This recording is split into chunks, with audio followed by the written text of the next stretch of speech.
राज्य सरकारला साधे टीईटीचे पेपर सुद्धा सांभाळता येत नाही। 6 लाख शिक्षकांची ही परीक्षा आहे टीईटीची, हिचा साधा पेपर सांभाळता येत नाही। भिवंडीमध्ये कोट्यावधी रुपयाचा व्यवहार करून हे पेपर विकल्याचे आणि याच्यामध्ये शिक्षण मंत्र्याचा काही लोकांचा हात असल्याचे पुरावे समोर येत आहेत। नीटची परीक्षा नीट झाली नाही, नीटचं सुद्धा केंद्रस्थान पेपर फोडीचं हे महाराष्ट्र होतं।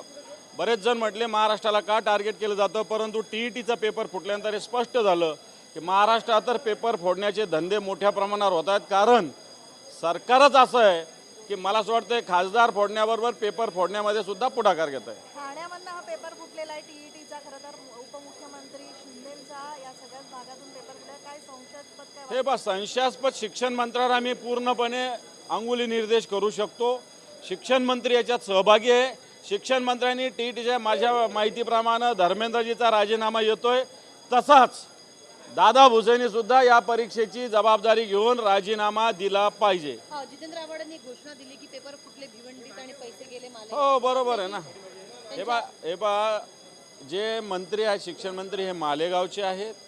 याच्यात काही पुरावे ऑफ द रेकॉर्ड येत आहेत समोर की शिक्षण मंत्र्याचे जवळच्या लोकांचा पेपर फोडण्यामध्ये सहभाग आहे। आज उद्या आम्ही यांचे नाव सुद्धा बाहेर काढू। अर्जुन खोतकर म्हणतात। मला असं वाटतं ज्यांनी त्या दौऱ्याला आलो होतो, मी त्या दौऱ्यात काल परवा 2 दिवस होतो। सगळ्या दौऱ्यामध्ये विराट संख्येनं गर्दी होती।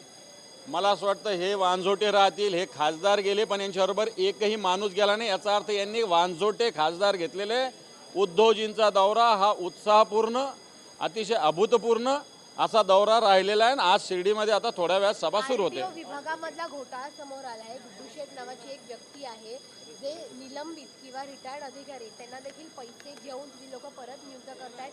जो भोंगळ कारभार आहे तो समोर आला आहे। हे पण या सरकारमध्ये कोणतं डिपार्टमेंट असं आहे की जिथं आर्थिक व्यवहार न होता काम होतं?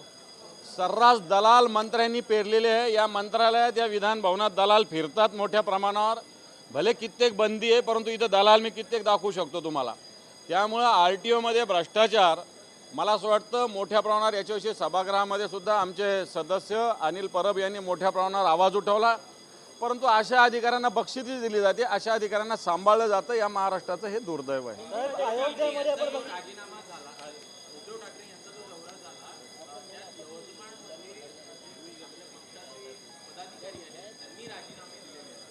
हे पहा राजीनामे खासदारांचे आले, दौऱ्याचा आणि राजीनाम्याचा काय संबंध?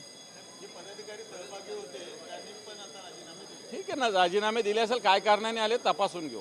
थँक्यू।